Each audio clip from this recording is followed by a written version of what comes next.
প্রতি বছর ক্যান্সারে আক্রান্ত 2 লাখ নতুন রোগী। অব্যবস্থাপনায় চিকিৎসা সেবা ব্যাহত, বললেন বিশেষজ্ঞরা।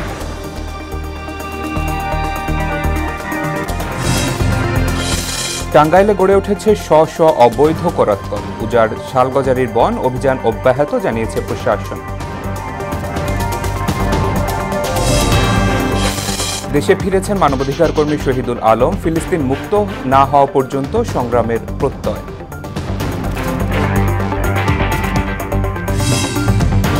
এবং চলে গেলেন শিক্ষাবিদ সৈয়দ মঞ্জুরুল ইসলাম। শহীদ মিনারে নেওয়া হবে মরদেহ। বাদ জোহর জানাজা শেষে বুদ্ধিজীবী কবরস্থানে দাফন।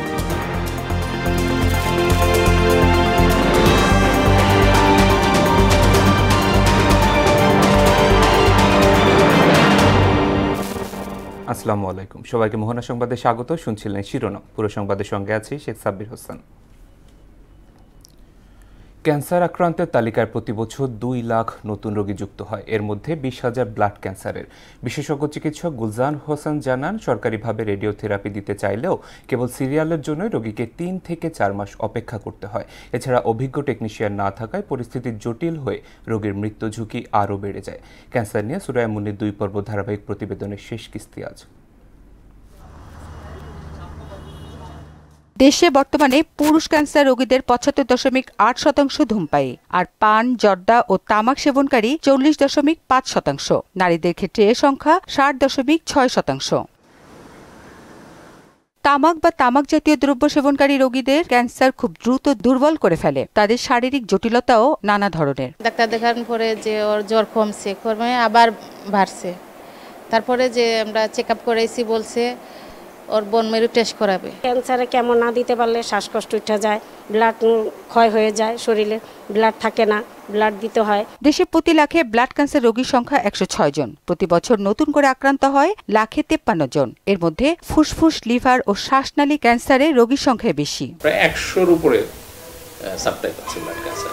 এই সাধারণত অ্যাকিউট লিউকেমিয়াটাই বেশি ক্ষতিকর আমাদের জন্য, কারণ হচ্ছে যে এটা খুব দ্রুত মানে একটা ঝড়ের বেগে শুরু হয় আর কি। মানে অল্প সময়ের মধ্যে রোগী হয়তো ভালো ছিল, খুব 1 সপ্তাহ, 2 সপ্তাহ বা 3 সপ্তাহ পেশেন্টের জ্বর থাকে। তারপরে হচ্ছে সারা শরীরে মানে বিভিন্ন জায়গায় ব্যথা হয়, জয়েন্টে ব্যথা হতে পারে, শরীরের বিভিন্ন অংশে ব্যথা হতে পারে, বনি টেন্ডারনেস বলি আমরা এটাকে। তারপরে ব্লিডিং হতে পারে, অস্বাভাবিক রক্তক্ষরণ।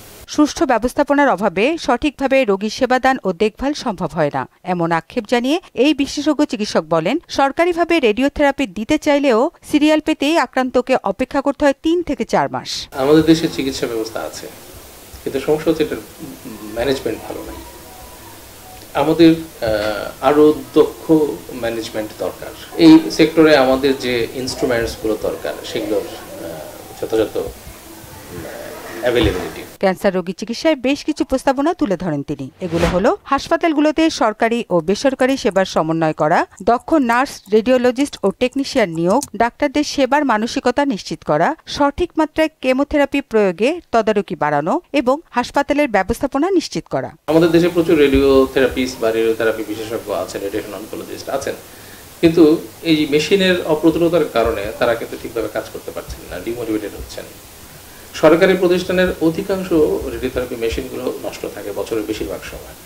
আমাদের যারা ইকুইপমেন্ট সাপ্লাই করেন, তাদের যে ইঞ্জিনিয়ার বা প্রকৌশলী আছেন, তারা হয়তো যথেষ্ট সংখ্যায় নেই। সর্বোপরি জনগণকে ক্যান্সার সম্পর্কে সচেতন করার পাশাপাশি সঠিক নিয়মে জীবনযাপন করার পরামর্শ দিয়েছেন ডাক্তার গুলজার। তারা সচেতন হবে, তারা সঠিক খাদ্যাভ্যাস, সঠিক জীবন পদ্ধতি এগুলো মেনে চলবে। সুরাইয়া মুন্নি, মোহনা সংবাদ, ঢাকা।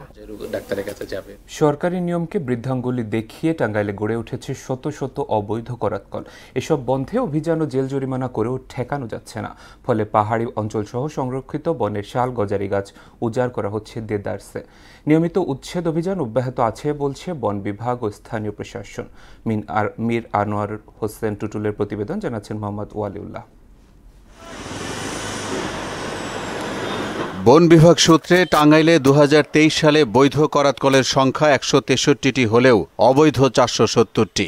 এছাড়াও জেলার মির্জাপুর, সখীপুর, ঘাটাইলের বিভিন্ন এলাকায় বনের ভেতরে অবৈধ শত শত করাতকল গড়ে তুলেছে অসাধু কাঠ ব্যবসায়ীরা। এসব করাতকলে রাখা হয়েছে বিভিন্ন প্রজাতির সারি সারি বনের গাছ, যেগুলো প্রকাশ্যেই চিরাই করে বিক্রিও করা হচ্ছে। বৈধ করাতকল মালিকদের অভিযোগ, কাগজপত্র ঠিক রেখেই তারা ব্যবসা করছেন, তবে বন কর্মকর্তাদেরকেও ম্যানেজ করতে হয়। বাইরে যেগুলো সামিল আছে সবগুলোই লাইসেন্স ছাড়া। তোমাদের এখানে অবৈধ কাঠ বেচা কেনা হয়, বিক্রি হয়, কাগজপত্র সবগুলোই ঠিকঠাক আছে। তো আমরা বছর বছর নবায়ন করতেছি, ডিপো লাইসেন্স আছে, বৈধ ব্যবসার সাথেই আমরা জড়িত। মাসহারা তো অবশ্যই দেওয়া লাগে মনে হয়, তা মাসহারা ছাড়া তো এগুলো চালানো সম্ভব হয় না। জায়গায় মিল, তারপরে করকরা লাইসেন্স, সবকিছু আমরা ওকে সবসময় চাই যে অবৈধ মিলগুলো বন্ধ হোক। এদিকে লাইসেন্সবিহীন করাতকল মালিকদের দাবি, একাধিকবার লাইসেন্সের জন্য আবেদন দিয়েও বন বিভাগ সহ সংশ্লিষ্টদের সাড়া পাচ্ছেন না। পৌরসভার বাইরে কোনো লাইসেন্স দিচ্ছে না তারা। আমরা বৈধভাবে ব্যবসা করার জন্য ইচ্ছা প্রকাশ করতেছি, কিন্তু তারা কোনোভাবেই আমাদের লাইসেন্স দিবে না। আবেদন করছি, কিন্তু আমাদের লাইসেন্স দেওয়া হয় না। আমরা হইলাম বনের 10 কিলোমিটার দূরে বাইরে থাকলে লাইসেন্স দেওয়ার নিয়ম আছে, কিন্তু আমরা তা আমাদের যে পাহাড়ের যে মিল 10 কিলোমিটারের নাই। অবৈধ করাতকল বন্ধে নিয়মিত উচ্ছেদ অভিযান অব্যাহত রেখেছেন। যারা আবেদন করেছেন তা যাচাই বাছাই করা হবে বলে জানালেন উপজেলা নির্বাহী কর্মকর্তা। অবৈধ যত করাতকল আছে সেগুলোর বিরুদ্ধে আমরা নিয়মিত অভিযান পরিচালনা করে থাকি। এছাড়া করাতকল লাইসেন্সের জন্য যারা আবেদন করেছেন সেই লাইসেন্সগুলো সংশ্লিষ্ট দপ্তরের প্রক্রিয়াধীন আছে। করাতকল বিধিমালা অনুযায়ী সংরক্ষিত বন বিভাগের 10 কিলোমিটারের মধ্যে কোনো করাতকল থাকতে পারবে না। আমরা সেই দিকে বন বিভাগকে নির্দেশনা দিয়েছি। বিধিমালা অনুযায়ী সংরক্ষিত বনাঞ্চলের 12 কিলোমিটারের মধ্যে কোনো করাতকলের লাইসেন্স দেওয়া হয় না। মোহাম্মদ ওয়ালিউল্লাহ, মোহনা সংবাদ। আলোকচিত্রী ও মানবাধিকার কর্মী শহীদুল ইসলাম ইসরায়েলি কারাগার থেকে মুক্তি পেয়ে দেশে ফিরেছেন। ভোর 4:55 তুরস্ক হয়ে তিনি হজরত শাহজালাল আন্তর্জাতিক বিমানবন্দরে পৌঁছান। সেখানে শহীদুল আলমকে ফুল দিয়ে স্বাগত জানান তার পরিবারের সদস্য ও সহকর্মীরা। এ সময় বিমানবন্দরে ভিআইপি লাউঞ্জে সাংবাদিকদের সঙ্গে আলাপকালে তিনি বলেন, গাজার মানুষ এখনও আক্রান্ত, তাদের উপর নির্যাতন চলছে। যতক্ষণ পর্যন্ত ফিলিস্তিন মুক্ত না হবে ততক্ষণ পর্যন্ত সংগ্রাম চলবে। ইসরায়েলিদের বর্বর আচরণের নিন্দা জানিয়ে শহীদুল আলম আরও বলেন, আমাকে আটকের সময় বাংলাদেশি পাসপোর্ট দেখে ইসরায়েলি সেনারা ক্ষিপ্ত হয়ে যায় এবং পাসপোর্টটি মাটিতে ছুঁড়ে ফেলে দেয়। এ ঘটনা তাকে গভীরভাবে আহত করেছে বলেও জানান শহীদুল আলম। রাজনৈতিক দলের ঐকমত্যে জুলাই সনদ যথাসময় স্বাক্ষরিত হবে এ নিয়ে কোনো আশঙ্কা নেই বলে মন্তব্য করেছেন ধর্ম উপদেষ্টা ডক্টর আফম খালিদ হোসেন। বলেন, সরকার ঘোষিত তারিখেই নির্বাচন অনুষ্ঠিত হবে, সে লক্ষ্যেই কাজ চলছে। শুক্রবার দুপুরে কুমিল্লা শালবন বৌদ্ধবিহারে 24তম দানোত্তম কঠিন চিবর দান উৎসব অনুষ্ঠানে ইন্টারন্যাশনাল মেডিটেশন সেন্টার ও ফ্রি ফ্রাইডে ক্লিনিকের ভিত্তিপ্রস্তর উদ্বোধন শেষে এসব কথা বলেন ধর্ম উপদেষ্টা। সনদ তো স্বাক্ষরিত হবে এবং জাতি এর জন্য সম্পূর্ণভাবে প্রস্তুত। কোনো ধরনের কোনো আশঙ্কা আমরা এই পর্যন্ত অনুভব করছি না। ফেব্রুয়ারিতে নির্বাচন করার ঘোষণা সরকার ইতিমধ্যে দিয়েছেন। ইলেকশন কমিশন এভাবে প্রস্তুতি নিচ্ছে। আমরা আশাবাদী সরকার ঘোষিত তারিখে একটা ফেয়ার, ফ্রি, ইম্পার্শিয়াল ইলেকশন অনুষ্ঠিত হবে। জুলাই সনদ বাস্তবায়নের মাধ্যমে গণ অভ্যুত্থানের আকাঙ্ক্ষা পূরণ করতে হবে বলে মন্তব্য করেছেন জামায়াতের সেক্রেটারি জেনারেল মিয়া মোহাম্মদ গোলাম পরওয়ার। শুক্রবার বাদ জুমা বায়তুল মোকাররমের দক্ষিণ গেটে আয়োজিত সমাবেশে কথা বলেন তিনি। এদিকে উত্তর গেটে আয়োজিত সমাবেশে মৌলানা মামুনুল হক বলেন, 24-এর বিজয় ছিনতাইয়ের অপচেষ্টা হলে রাজপথে জবাব দেয়া হবে। মফিউর রহমানের রিপোর্ট। 24-এর গণ অভ্যুত্থানের বিজয়কে হাইজ্যাক করার চেষ্টা করতেছে। বাংলাদেশের সব মানুষ ঐক্যবদ্ধ হয়ে জুলাই সনদের পক্ষে রায় দিবে। নির্বাচন ও জুলাই সনদ ঘিরে বাদ জুমা বায়তুল মোকাররমের উত্তর ও দক্ষিণ গেটে সমাবেশের আয়োজন করে ইসলামী দলগুলো। উত্তর গেটে খেলাফত মজলিস আয়োজিত সমাবেশে যোগ দেন মাওলানা মামুনুল হক সহ দলের নেতারা। এই সময় তারা বলেন, ফেব্রুয়ারিতে নির্বাচনের আগে নভেম্বরেই জুলাই সনদ বাস্তবায়নে গণভোটের আয়োজন করতে হবে। রাষ্ট্রপতির আদেশের মাধ্যমে প্রাথমিক জুলাই সনদের আইনি ভিত্তির প্রাথমিক মর্যাদা প্রদান করতে হবে। এরপরে আগামী জাতীয় নির্বাচনের উল্লেখযোগ্য পূর্ব সময়ে একটা যৌক্তিক সময় হাতে রেখে গণভোটের মাধ্যমে জুলাই সনদকে গণভিত্তি এবং রাষ্ট্রীয় আইনি ভিত্তি প্রদান করতে হবে। এদিকে দক্ষিণ গেটে সমাবেশের আয়োজন করে জামাত ইসলামী। এতে যোগ দিয়ে প্রশাসন কোনো দলের প্রতি বিশেষ নজর দিচ্ছে অভিযোগ করে জাতীয় নির্বাচনে লেভেল প্লেইং ফিল্ড তৈরির আহ্বান জানান দলের নেতারা। প্রশাসনে কোন দলের পছন্দের লোককে বেছে বেছে প্রদান করে নির্বাচনকে প্রভাবিত করার বন্ধ করে নির্বাচনের মাঠকে সমান সমতল করতে হবে। প্রত্যেকটি ছোট বড় দল যেন নির্বাচনের সমান রাজনৈতিক, সাংবিধানিক, নির্বাচন কমিশন প্রদত্ত সকল সুযোগ যেন অবাধে সমানভাবে ভোগ করতে পারে। পরে সমাবেশ থেকে মিছিল বের করে জামায়াত ইসলামী ও খেলাফত মজলিস। মফির রহমান, মোহনা সংবাদ, ঢাকা। আগামী ফেব্রুয়ারিতে জাতীয় নির্বাচন অনুষ্ঠিত হবে বলে জানান প্রধান উপদেষ্টা প্রেস সচিব শফিকুল আলম। শুক্রবার বিকেলে ময়মনসিংহ প্রেস ক্লাবে এক অনুষ্ঠানে একথা বলেন তিনি। পিআর ইস্যু রাজনৈতিক বিষয় হওয়ায় রাজনৈতিকভাবেই এর সমাধান হবে বলেও জানান প্রেস সচিব। এ সময় সাংবাদিক সুরক্ষা আইন ও নবম ওয়েজ বোর্ড নিয়ে তথ্য মন্ত্রণালয় কাজ করছে বলেও জানান শফিকুল আলম। ইলেকশনের বিষয়ে আমাদের গভর্নমেন্ট কমিটেড, ফেব্রুয়ারির প্রথমার্ধে ইলেকশন হবে। এ বিষয়ে যত ধরনের সংশয় ছিল সব ধুয়ে মুছে চলে গেছে। পলিটিক্যাল পার্টিগুলো পিআর হোক যাই হোক, এটা পলিটিক্যাল পার্টিগুলো তারা যখন সই করবেন, দ্যাট মিনস তারা অনেক বিষয়তে ঐক্যমতে আসছেন। তো আমার মনে হয় যে পলিটিক্যাল পার্টিগুলো এই পিআর ইস্যু বা ইয়ে ইস্যু তারাই ঠিক করবেন যে কি এটার ডিসিশন কি হবে। জলবায়ু পরিবর্তনের অভিঘাত মোকাবিলায় মানুষের আবাস ব্যবস্থাপনা ডিজিটাল হওয়া জরুরি বলে মনে করেন পরিবেশ উপদেষ্টা সৈয়দা রিজওয়ানা হাসান। শুক্রবার রাজধানীর আগারগাঁওয়ে ডাক দিবস উপলক্ষে আয়োজিত অনুষ্ঠানে তিনি একথা বলেন।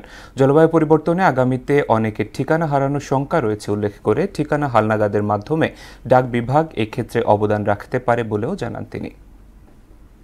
বাংলাদেশ থেকে যদি সত্যি জলবায়ু পরিবর্তনের সেই তীব্রতায় আমরা পড়ি, যখন উপকূলীয় জেলাগুলোর বেশিটা অংশ চলে যাবে সমুদ্রের পানির নিচে, অনেক মানুষের তো ঠিকানা হারিয়ে যাবে। এই ঠিকানাগুলোকে সংরক্ষণ করতে আমাদের যেমন পরিবেশ নিয়ে চিন্তা করতে হবে, এই ঠিকানাগুলোও কিন্তু আমাদের ইতিহাসটাকে ধরে রাখার জন্য জরুরি। ঢাকা বিশ্ববিদ্যালয়ের ইংরেজি বিভাগের ইমিরেটাস অধ্যাপক, কথাসাহিত্যিক ও প্রাবন্ধিক ডক্টর সৈয়দ মঞ্জুরুল ইসলাম আর নেই। ইন্না লিল্লাহি ওয়া ইন্না ইলাইহি রাজিউন। শুক্রবার বিকেল 5টায় রাজধানীর একটি বেসরকারি হাসপাতালে চিকিৎসাধীন অবস্থায় শেষ নিঃশ্বাস ত্যাগ করেন তিনি। এর আগে গেল 3 অক্টোবর সড়কে চলার পথে হৃদরোগে আক্রান্ত হলে তাকে হাসপাতালে নিয়ে যাওয়া হয়। সৈয়দ মঞ্জুরুল ইসলামের মরদেহ বারডেমের হিমঘরে রাখা হয়েছে বলে জানায় তার পরিবার, বন্ধু ও স্বজনরা। সর্বস্তরে শ্রদ্ধা নিবেদনের জন্য সকাল 11টায় তার মরদেহ কেন্দ্রীয় শহীদ মিনারে নেওয়া হবে। এরপর বাদ জোহর ঢাকা বিশ্ববিদ্যালয়ের কেন্দ্রীয় মসজিদে জানাজা শেষে মিরপুর বুদ্ধিজীবী কবরস্থানে তাকে দাফন করা হবে।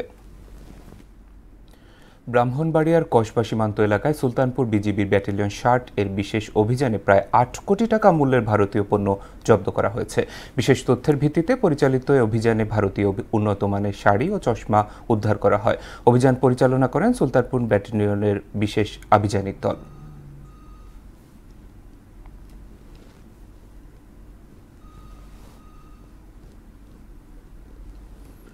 শীতকালীন সবজি উৎপাদন ও বিক্রিতে নরসিংদীর শিবপুর উপজেলার সুখ্যাতি রয়েছে দেশ জুড়ে। তবে এবছর বীজ, সারসহ সবকিছুর দাম বৃদ্ধি এবং আবহাওয়া অনুকূলে না থাকায় সবজির চারা বিক্রি নিয়ে লোকসানের আশঙ্কায় কৃষকরা।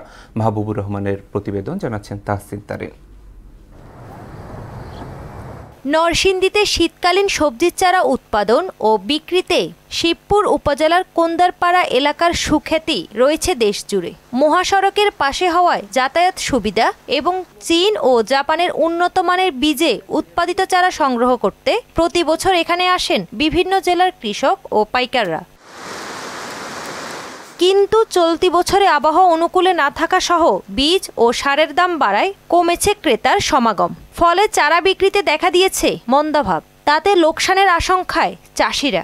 আবার খুবই খারাপ এই বছর, আপনার রোদ্রে খুবই আপনার ইয়া বেশি, সারা ওই আপনার চারা পুড়ে থাকা, সারা ওয়াইতারি না। 600 টাকা প্যাকেটটা আমরা 300 টাকা 200 টাকা বিক্রি করার লাগে, কারণ সারা তো রাউন্ড যেত না। তবে সবজি চারার ক্রেতাদের দাবি এবছর দাম ক্রয় ক্ষমতার মধ্যে আছে। তারা অনেকবার দাম কম হয়, তারা নেই প্রতি বছর দাম থাকে ভালো, এবার চারাটা খুবই দাম কম, মানুষের মেঘ বৃষ্টি লেগে লাগাতে পারছে না, এই হিসেবে দাম অনেক কম। নরসিংদীর কোন্দারপাড়ায় এবছর কৃষকরা ফুলকপি, বাঁধাকপি, টমেটো, বেগুন, লাউ সহ অন্যান্য শীতকালীন সবজির চারা উৎপাদন করেছে, যা স্থানীয় চাহিদা মিটিয়ে পাশের জেলায় পাঠানো হচ্ছে। আমাদের জেলার চাহিদার মেটানোর পাশাপাশি আমাদের পাশের যে জেলাগুলো আছে এই জেলাগুলো কৃষকরা এখানে সংগ্রহ করে আমাদের মানসম্মত সবজি উৎপাদনের ক্ষেত্রে তারা বড় ভূমিকা রাখতেছে। নরসিংদীতে এবছর 100 জন কৃষক 20 হেক্টর জমিতে পলিথিন ছেড়ে শীতকালীন সবজির চারা আবাদ করেছে।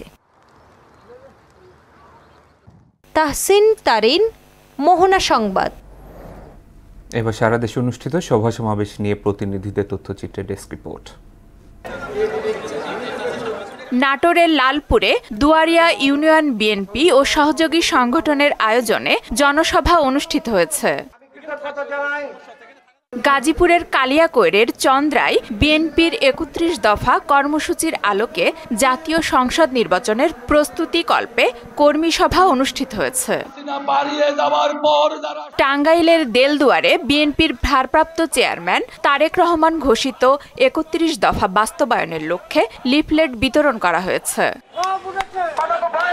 চিত্রশিল্পী SM সুলতানের 31তম মৃত্যুবার্ষিকীতে শ্রদ্ধা জ্ঞাপন, দোয়া মাহফিল, চিত্রাঙ্কন প্রতিযোগিতা, চিত্রকর্ম প্রদর্শনী, পুরস্কার বিতরণ ও আলোচনা সভা অনুষ্ঠিত হয়েছে।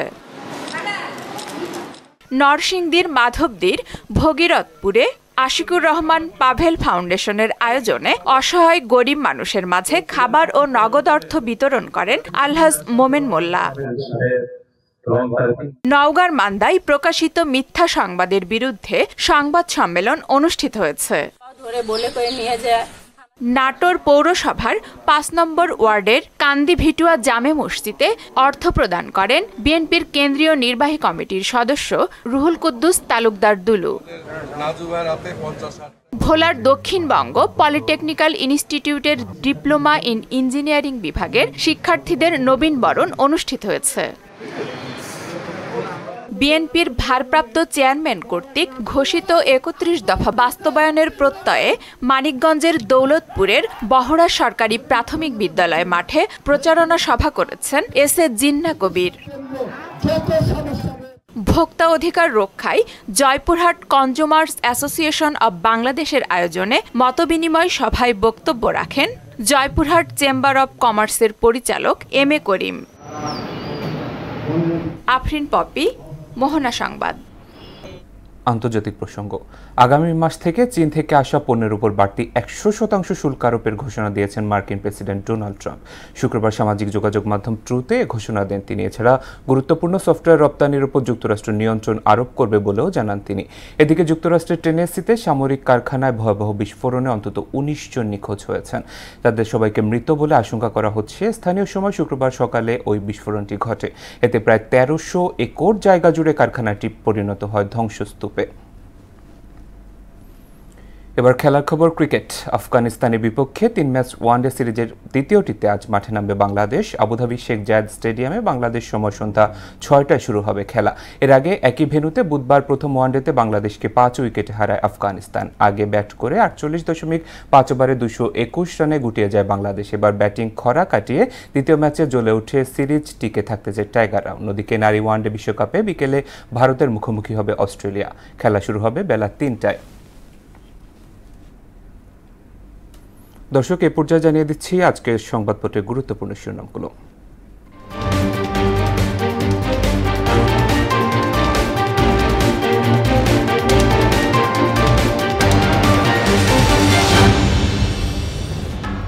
শুরুতে প্রথম আলো। ঘরে ফিরছেন ফিলিস্তিনিরা। ইসরায়েলি দখলদারির অবসান ছাড়া স্থায়ী শান্তি আসবে না। সনদে স্বাক্ষর প্রস্তুত দলগুলো, তবে চূড়ান্ত কপি দেখে সিদ্ধান্ত। ভেনেজুয়েলায় গণতন্ত্রের জন্য লড়াই করে শান্তিতে নোবেল। দৈনিক ইত্তেফাক। যুদ্ধবিরতি কার্যকর, দলে দলে বাড়ি ফিরছে গাজার মানুষ। নোবেল শান্তি পুরস্কার পেলেন ভেনেজুয়েলার বিরোধী দলীয় নেতা মাচাদো। পদে পদে হয়রানি লাখ লাখ কৃষকের। মবের শিকার হচ্ছে পুলিশ, আইন শৃঙ্খলা নিয়ে উদ্বেগ। সমকাল। রাজধানীতে বেওয়ারিশ লাশের সংখ্যা বেড়েছে, সরছে ইসরায়েলি সেনা, ফিরছে উদ্বাস্তুরা। শহীদুল আলম মুক্ত আজ দেশে ফিরছেন। বাংলাদেশ প্রতিদিন। ঋণে দিশাহারা ব্যবসায়ীরা, চূড়ান্ত প্রার্থীর খোঁজে বিএনপি। শেয়ার বাজার ছাড়ছেন বিনিয়োগকারী। রপ্তানি চ্যালেঞ্জ বাড়ছে, এলডিসি উত্তরণে বহুমুখীকরণ জরুরি। যুগান্তর। অসহায় নার্কিটোক্স কর্মকর্তারা, অবৈধ সীসাবার চালাতে প্রভাবশালীদের চাপ। জুলাই সনদ বাস্তবায়ন ইতিবাচক দেখছে বিএনপি ও জামাত। উচ্চকক্ষ পিআর বিষয়ে এনসিপি ছাড় দেবে না। ধ্বংসস্তূপে ফিরছেন ফিলিস্তিনিরা, সরে যাচ্ছে ইসরায়েলি সেনা। সবশেষে the daily star, ceasefire tax hold in Gaza, Gazans start to trek home as Israeli forces pull back from several areas. Gas supply declining despite higher LNG imports. দর্শক, এই ছিল সংবাদপত্রের গুরুত্বপূর্ণ শিরোনামগুলো। শেষ করব মোহনা সংবাদ, যাবার আগে শিরোনামগুলো আরও একবার।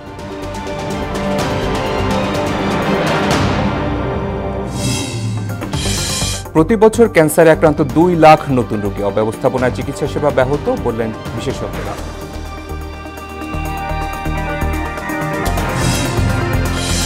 টাঙ্গাইলে গড়ে উঠেছে স্ব অবৈধ করাত কল, উজার শাল গজারির বন অভিযান অব্যাহত, জানিয়েছে প্রশাসন।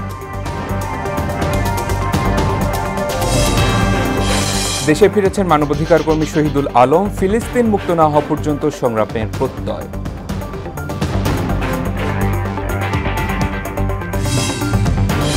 এবং চলে গেলেন শিক্ষাবিদ সৈয়দ মঞ্জুরুল ইসলাম, শহীদ মিনারে নেওয়া হবে মরদেহ। 5 জোহর জানাজা শেষে বুদ্ধিজীবী কবরস্থানে দাফন।